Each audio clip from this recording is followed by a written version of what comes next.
Hola, estamos aquí con Antonio Sánchez Pallarés y me ha donado sus 1300 y pico folios de investigación. ¿De cuánto? ¿De 40 años? Bueno, cuando yo redacté esto era el borrador. Esto fueron los primeros 20 años. Estás hablando del año 76 al 96. Sí, ¿Y por qué a mí? ¿Por qué a Julio?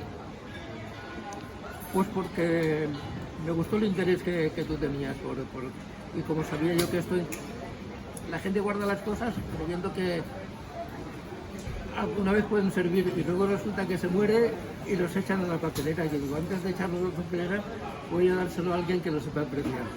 Pues mira, Antonio,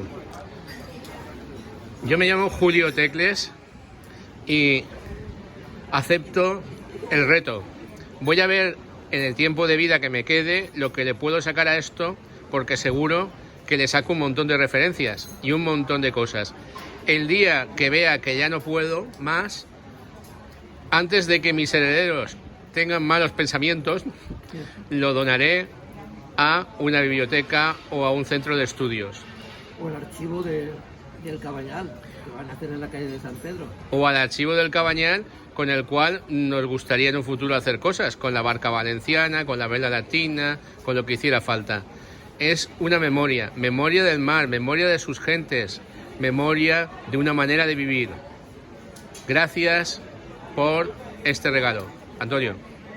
Gracias a ti.